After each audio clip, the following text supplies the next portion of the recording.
Uncle Septimus Bishop, who went missing almost 2 decades ago.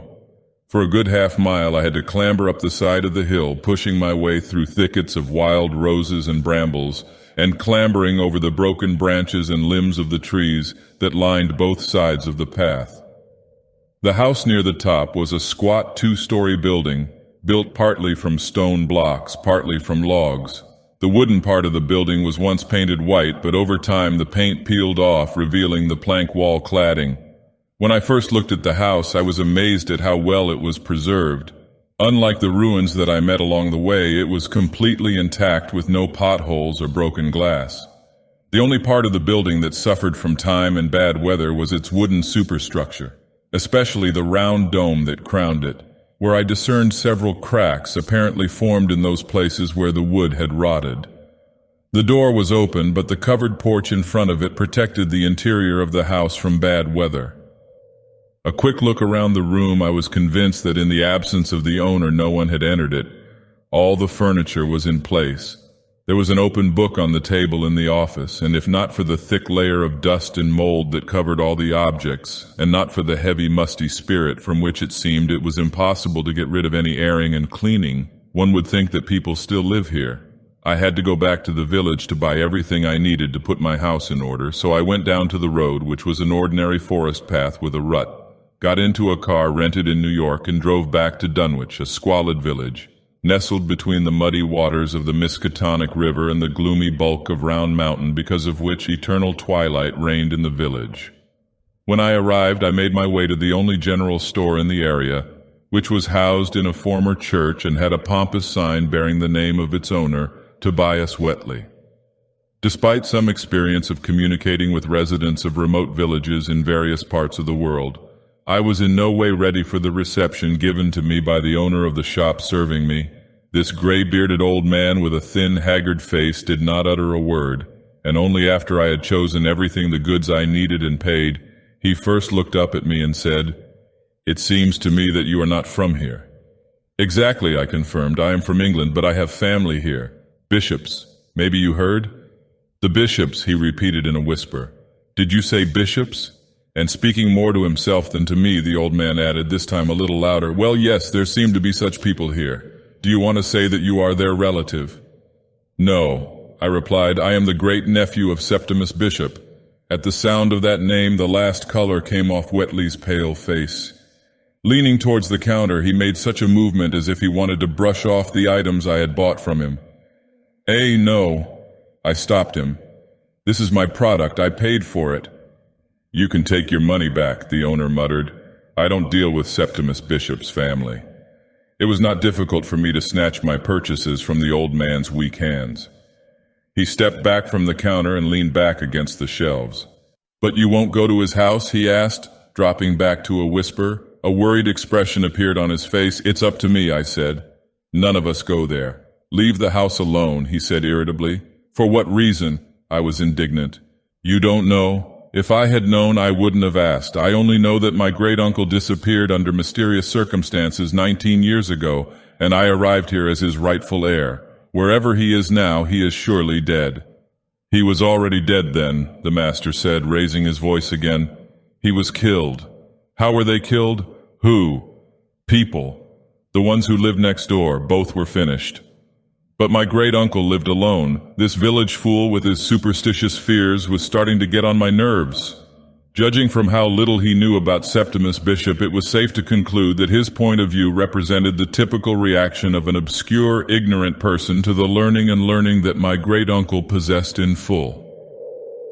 During the night, "Buried alive in the ground," Wheatley muttered. "Both, and they cursed them. Then their houses collapsed and they died one by one." On that somber note, I left the store, vowing that I would only shop in Arkham from now on. However, the words of the old man could not get out of my head, and therefore I decided to go to the city immediately to look at the old Arkham advertiser files there. Alas, my good intention was not worthy of reward. After looking through all the issues for June of the corresponding year, I found only 2 correspondents from Dunwich, and only one of them spoke about Septimus. There is still no news of Septimus Bishop, who disappeared from his home in the Dunwich area 10 days ago. Mr. Bishop was unmarried, led a secluded life, and for his supposedly supernatural abilities was known in the district as a healer and sorcerer. Appearance, tall, thin, age 57 years.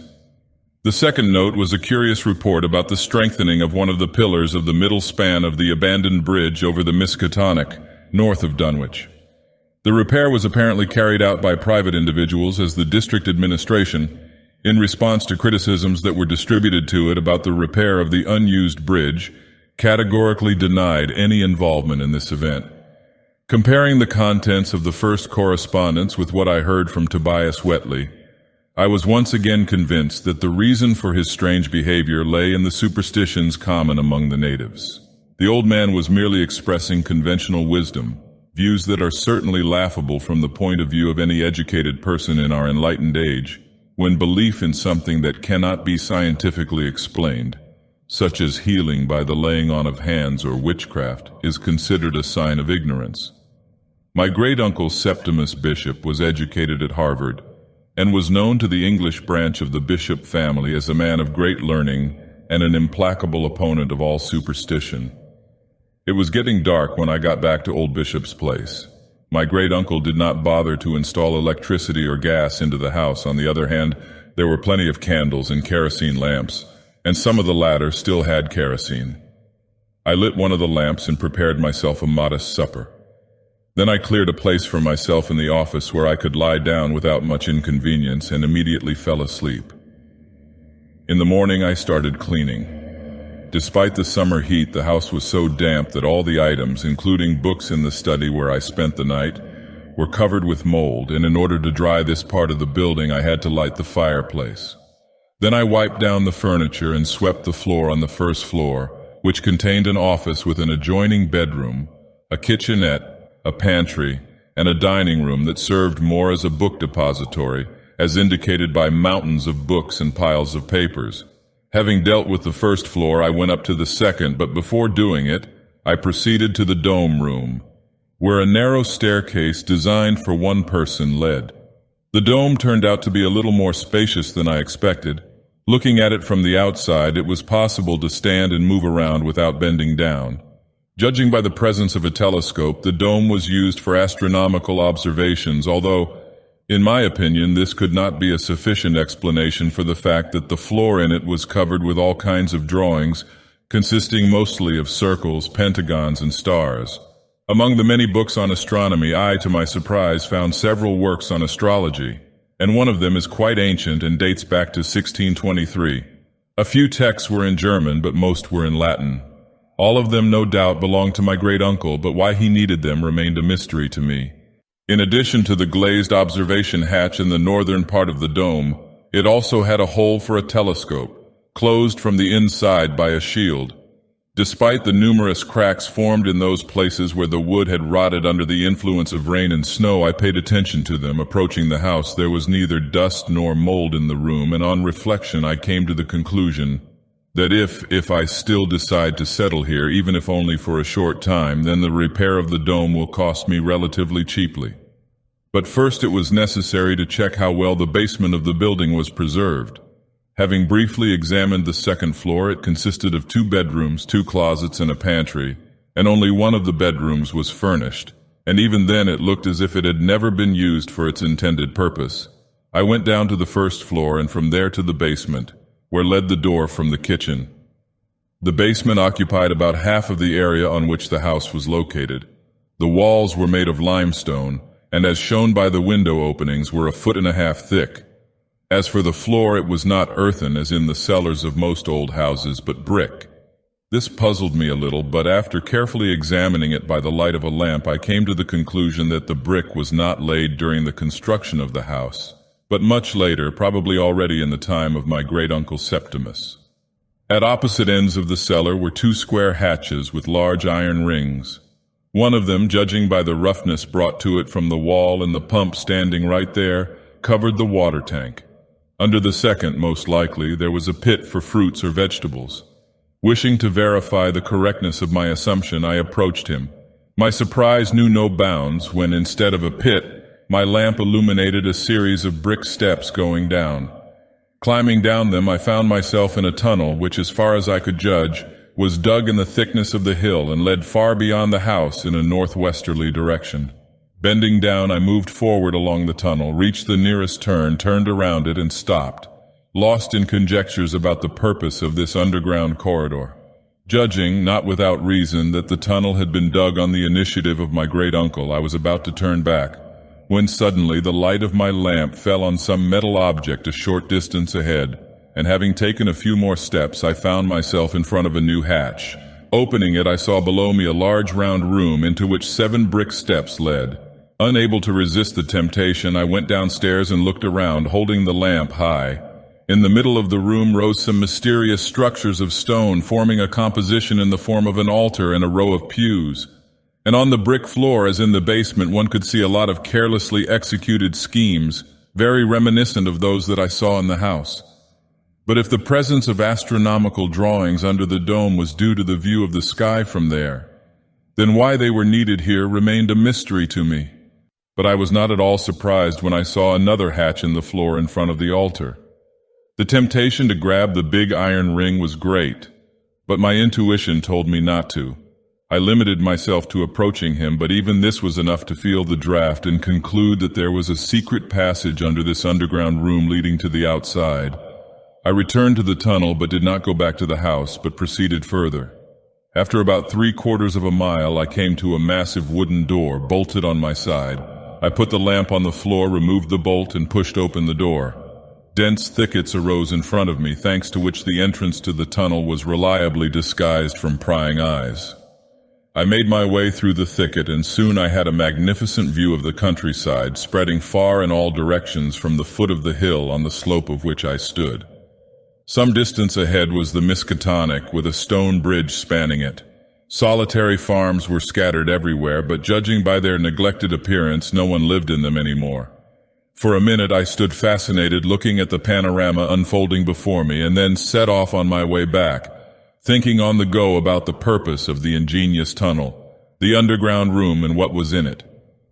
Without coming to any definite conclusion, I settled on the fact that all this served as a secret passage, but why and to whom this passage was needed remained unclear to me. Judging by their neglected appearance, no one lived in them anymore. For a minute I stood fascinated, looking at the panorama unfolding before me, and then set off on my way back, thinking on the go about the purpose of the ingenious tunnel, the underground room, and what was in it. Without coming to any definite conclusion, I settled on the fact that all this served as a secret passage, but why and to whom this passage was needed remained unclear to me. Judging by their neglected appearance, no one lived in them anymore. For a minute I stood fascinated, looking at the panorama unfolding before me, and then set off on my way back, thinking on the go about the purpose of the ingenious tunnel, the underground room, and what was in it. Without coming to any definite conclusion, I settled on the fact that all this served as a secret passage, but why and to whom this passage was needed remained unclear to me. Returning to the house, I decided that I would take care of the second floor some other time, but for now, I will try to put things in order in the office. The papers scattered on and around the table, the chair pushed back in a hurry, all indicated that my great-uncle was urgently summoned somewhere and left the office, leaving everything in it as it is, so as not to return to it ever again. I knew that my great-uncle Septimus Bishop, being a wealthy man, devoted himself entirely to scientific research. It is possible that the subject of these studies was astronomy, including those areas where it comes into contact with astrology, although the latter was unlikely. All this I could find out more precisely if he constantly corresponded with one of his brothers who lived in England, or kept a diary, or at least used a notebook, but alas, not in a desk. I did not find anything like it among the papers. The content of the papers themselves was a dark forest for me. Countless graphs and drawings consisted entirely of arcs and squiggles, in which I did not understand anything, and therefore, without thinking twice, attributed them to geometry. The text part was not written in English, but in some ancient language, and even for me, who reads fluent Latin and half a dozen other languages that are in use on the continent, it was absolutely incomprehensible. Luckily, the papers contained a neat bundle of letters, and after a light lunch of cheese, bread, and coffee, I set to work sorting them out. The first of the letters plunged me into amazement. It was without an address and had the heading Star Wisdom. This is what the letter said, written in intricate handwriting with a poster pen. In the name of Azathoth, by the power of the sign of the shining trapezohedron, you will comprehend everything as soon as you invoke the spirit of darkness. Wait for the night to come and do not light the light, for he who follows the path of darkness does not show himself and avoids the light. You will know all the secrets, paradise and hell. All the mysteries of the worlds unknown to those living on earth will be revealed to you. Be patient and remember that despite many hardships, we are still prosperous in secret from the whole world in providence. At the end was the signature of Eisenhoff Baun, or I didn't make out Brown for sure. The rest of the letters were roughly in the same vein, representing messages of the most esoteric kind. They interpreted mystical matters that occupied the minds of people in the Middle Ages in the heyday of all kinds of superstitions and sunk into oblivion along with this era, and therefore did not say anything to modern man. What did my great-uncle care about them if, of course, he did not specifically study the problem of the revival of mystical cult practice today remains a mystery to me. I read every letter to one. My great-uncle was welcomed into them on behalf of the great Cthulhu, Hastur the Ineffable, Shub-Niggurath, Belial, Beelzebub, and so on. It seemed that old Bishop's correspondents were only medicine men and charlatans, as well as self-taught magicians and priests who had broken their oath. One letter stood out from the others in that it had a somewhat scientific character. The handwriting was very illegible. Only the signature of Wilbur Wheatley, the date January 17, 1928, and the place of writing around Dunwich were clearly legible. With the rest of the text I had to suffer a lot, but my efforts were rewarded 100-fold because the letter read as follows. Dear Mr. Bishop, yes, by applying the Doe formula you can see the inner city at the magnetic poles. When you're in Dunwich, drop by my farm and I'll tell you the Doe formula, and at the same time Lohna, and I will also tell you the angles of the planes and the formulas between Year and Enschengert. Aliens from the air cannot do without human blood. As you know, they get a body out of it. You yourself will be able to do this if you are destroyed not by the sign, but otherwise. In our area, some people know about the sign and its power. Don't chat. Keep your mouth shut, even on the Sabbath. I saw you and the one who walks behind you in the form of a woman. But with the power of vision that those whom I summoned endowed me with, I saw his true face. He too should be known to you. Therefore I believe the day is not far off when you will be able to see what I call forth in my own guise. I hope this doesn't scare you. Committed to you in the name of the one who must not be named aloud. The author of the letter was no doubt a member of the same family as Tobias, who was so afraid of this house. Now I understood the source of the superstitions and fears that overwhelmed the poor fellow. Having such a relative, it was difficult to remain a sane person.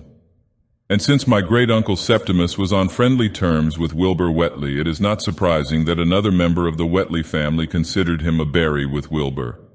Whatever this field is. But what the hell could friendship be? It can be seen that I still did not know much about my great-uncle.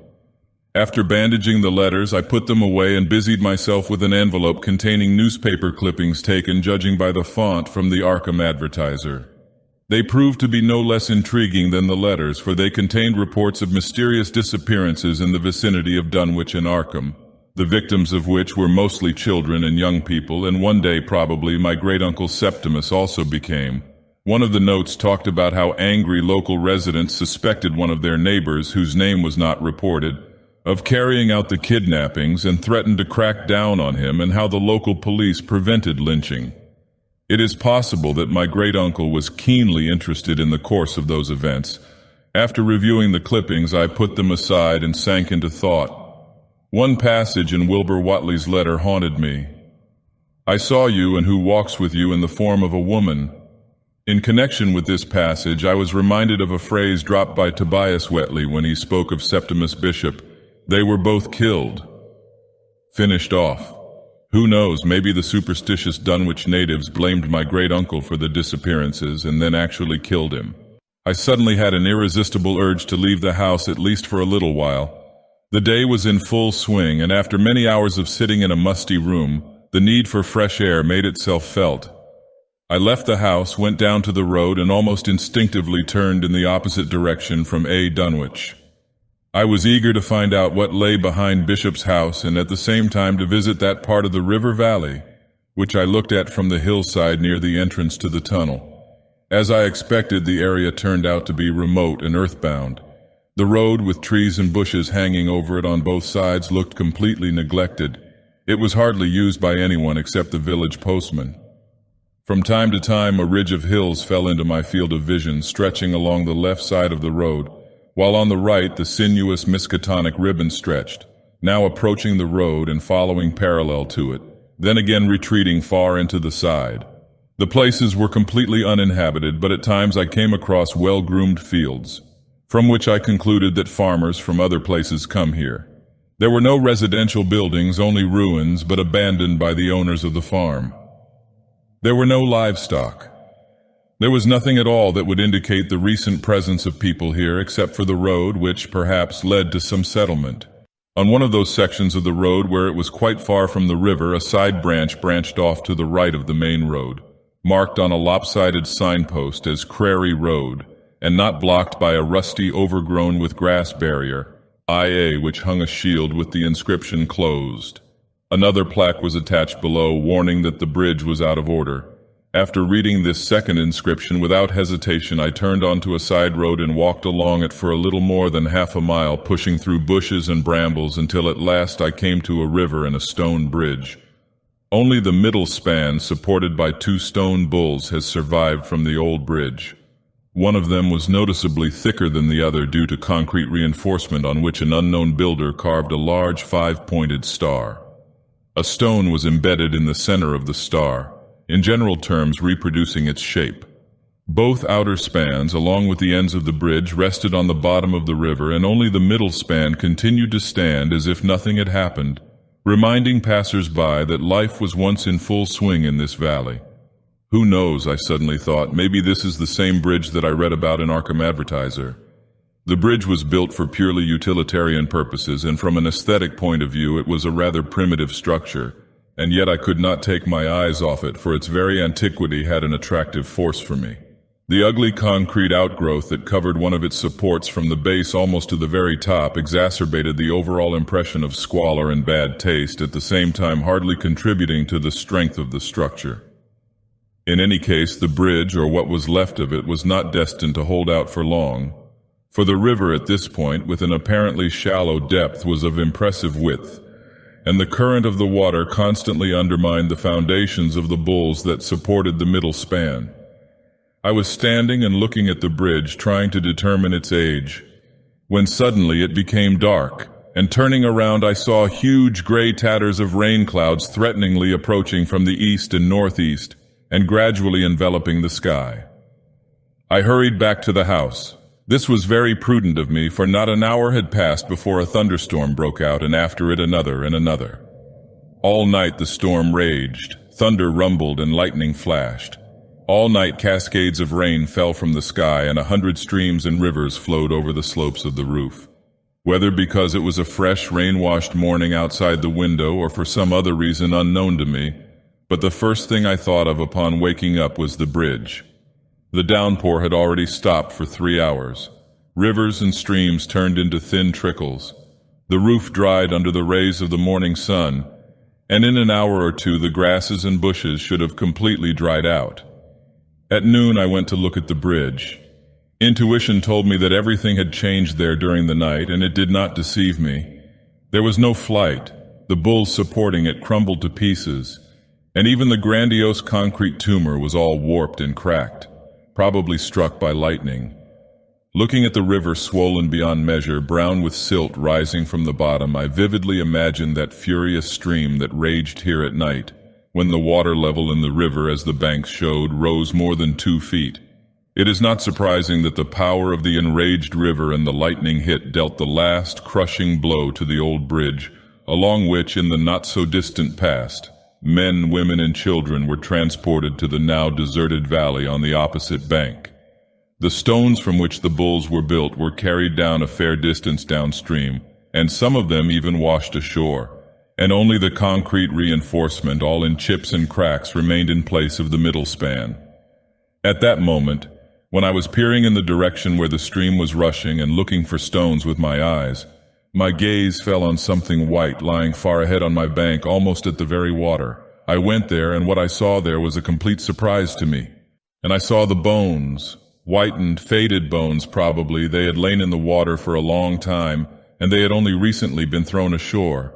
Maybe they were left over from someone's cow that drowned in time immemorial. But before this conjecture had entered my head, I immediately brushed it aside, for part of the bones lying in front of me obviously belonged to a person, and rummaging around with my eyes, I saw a human skull. But not all bones were human. Among them were some that I had never seen before. They were long and flexible, like lashes, bones that seemed to belong to some kind of incompletely formed organism.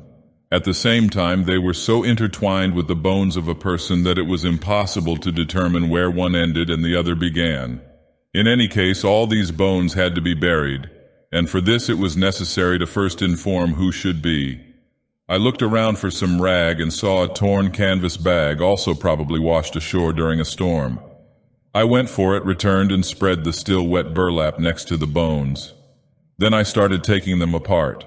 First I divided them into several heaps consisting of intertwined bones. Then I began to separate them one from the other until I sorted everything into bones.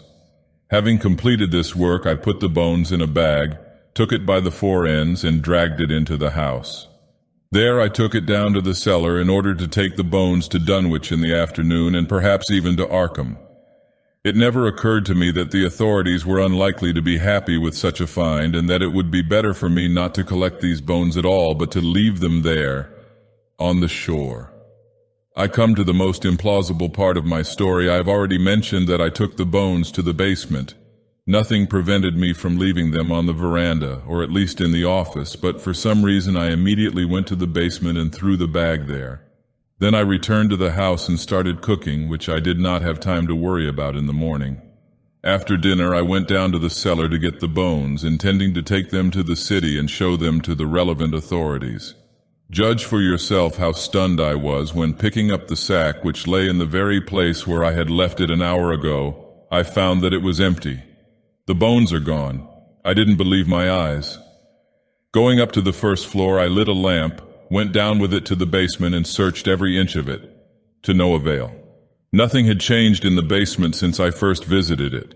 The windows were still covered with cobwebs, and therefore no one had touched them. No one seemed to touch the manhole cover leading to the tunnel. And yet the bones disappeared without a trace.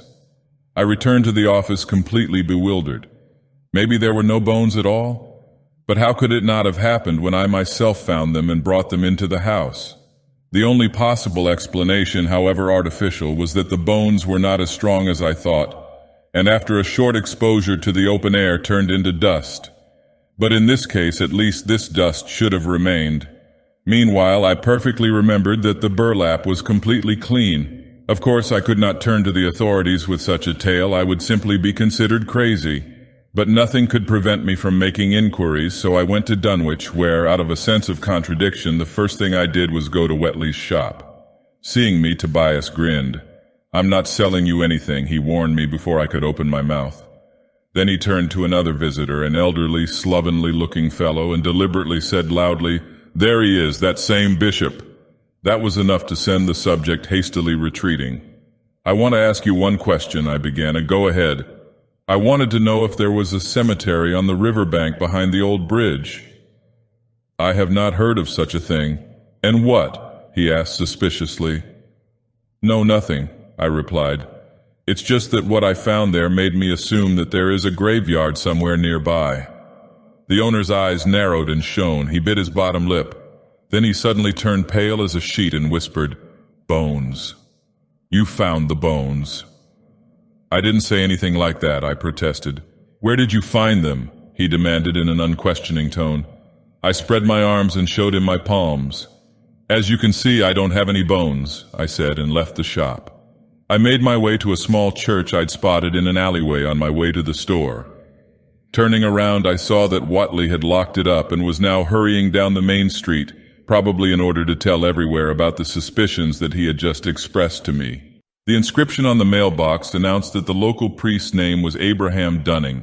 He just happened to be at home and himself opened the door for me, a kind of chubby short man with ruddy cheeks and glasses on his nose. He looked to be 65 years old. As if in compensation for the moral damage that I suffered in Whatley's shop, my name said absolutely nothing to him. I immediately warned him that I had come to make some inquiries. "I am at your service, Mr. Bishop," he said as soon as we were in the guest room, which probably also served as his office. "Tell me, Reverend, have you ever heard of witches around Dunwich?" The priest closed his fingers and leaned back in his chair. A condescending smile played on his face. "You see, Mr. Bishop, we are such a superstitious people. Here, many seriously believe in witches, sorcerers, and all evil spirits from the other world, especially after what happened in 1928 when Wilbur Whatley and the one who was called his twin brother died. Whatley imagined himself to be a magician and kept repeating that he supposedly summoned someone out of thin air. In fact, he meant his brother. They say that he was terribly ugly due to a birth injury, but all these rumors are so confusing and contradictory. Did you know my great-uncle, the late Septimus Bishop?" He shook his head. "No, he died before I arrived here. There is a bishop family among my parishioners, but I don't think they are related to him. These are simple, illiterate people. And then between them there is no external resemblance." I assured him that they were not our relatives, but by this time it had already become clear to me that I would not learn anything useful here, and therefore I hastened to take my leave. The Reverend Dunning let me go with obvious reluctance. It was obvious that in this wilderness he terribly yearned for the society of educated people. Desperate to learn anything new in Dunwich, I returned home and went down to the basement to make sure once again that the bones had disappeared. It was then that the thought of rats hit me for the first time.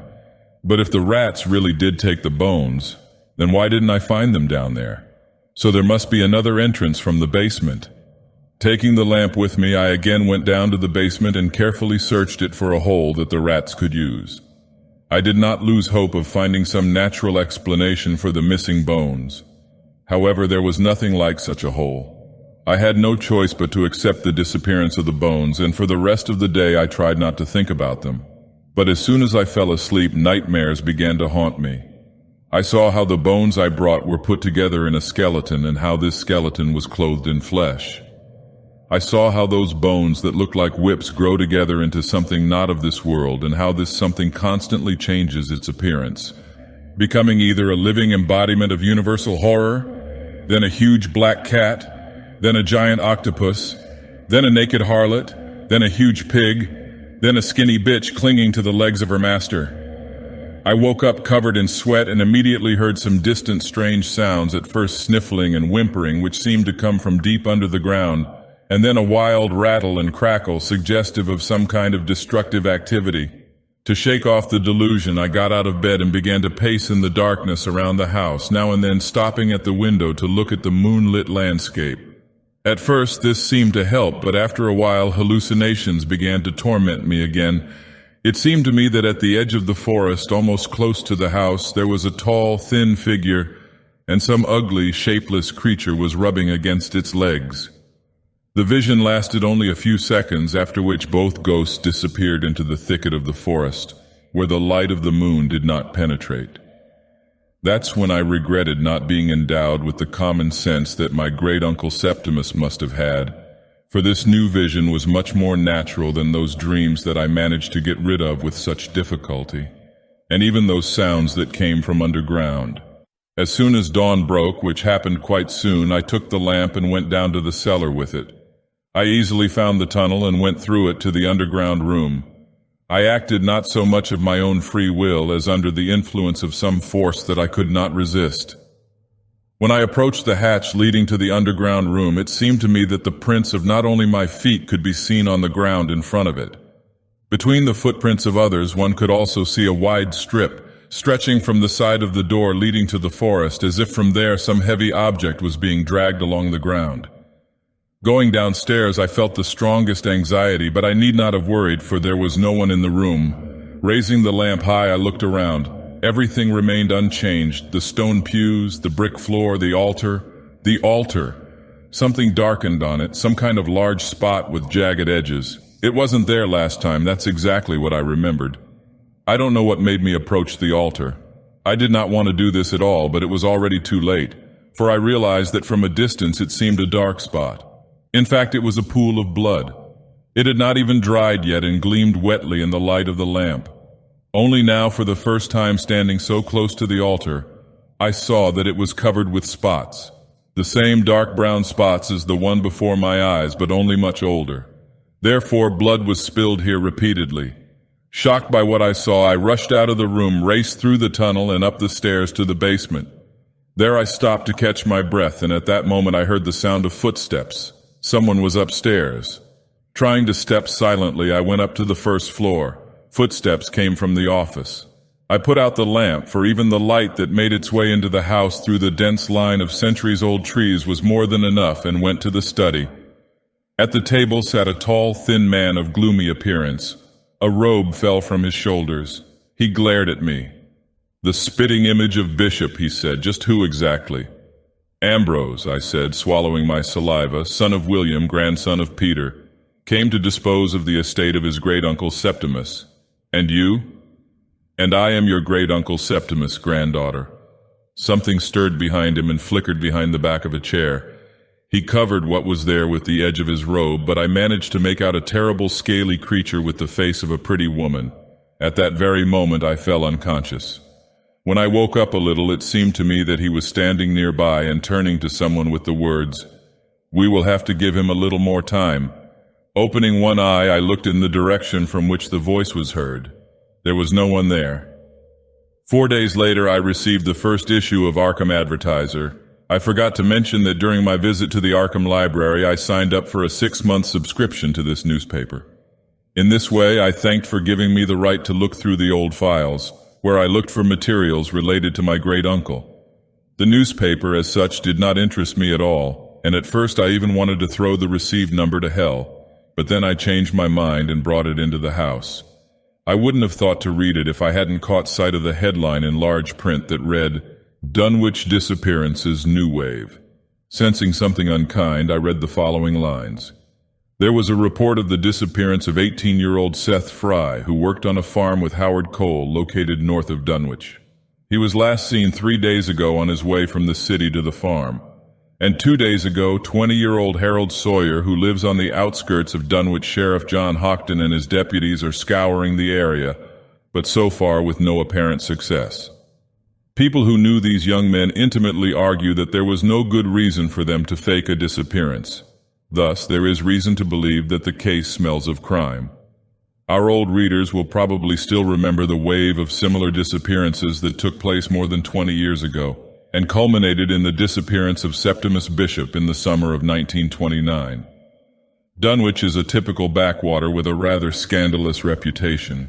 He often appears in news reports in connection with some strange story, the first of which was the Wheatley affair in 1928. I dropped the newspaper into my lap. My mind refused to accept the one explanation that was suggested for all these events. It was at this moment that I decided to commit to paper everything that I knew and witnessed. I hoped that by placing all the events in order, I would be able to see them in their true light. For the time being, my mind was in complete chaos.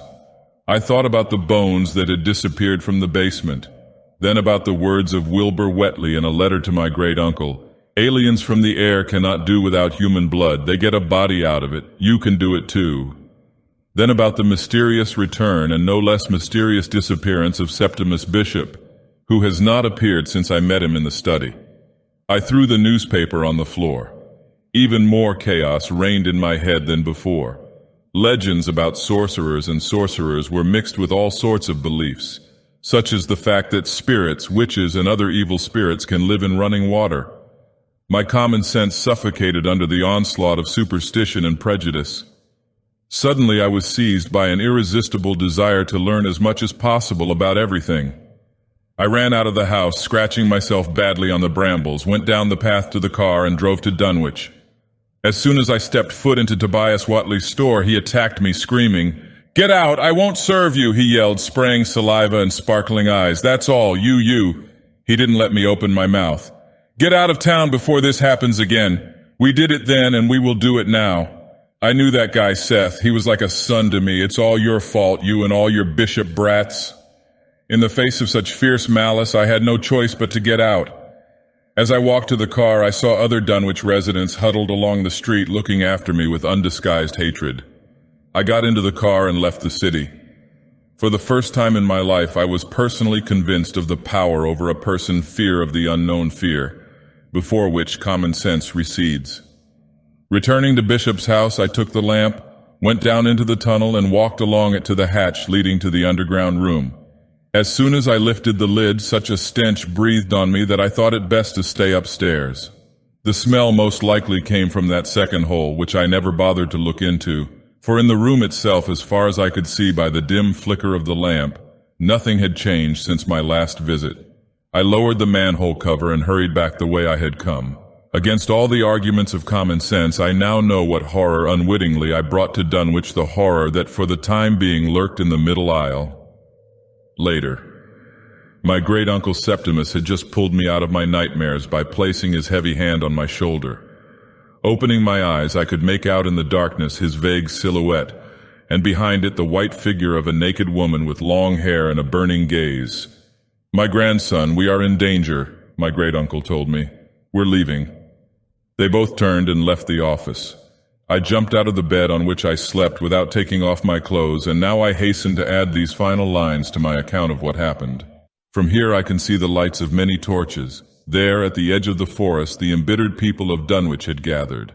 I know what's on their minds. My great-uncle Septimus and his companion are waiting for me in the tunnel. I have no other way, unless they know about the existence of that door that opens into the forest. This is where Bishop's manuscript ends. And 11 days after old Bishop's house went up in flames, the Arkham Advertiser published the following note. Fanciers will find it on the spread. Dunwich, in their line. After the mysterious disappearance of Ambrose Bishop, the Dunwich people were once again overcome by the construction itch. The old bridge on Crary Road, which was completely demolished during the recent brief flood of the Miskatonic River, seems to have some special charm in the eyes of the inhabitants of Dunwich. Otherwise, they would hardly have begun to rebuild and, moreover, in concrete one of the central bulls and even decorate it with what the local old-timers call the sign of the rulers of antiquity. All attempts by our reporter to get at least some intelligible explanation of this fact from the Dunwich people were unsuccessful,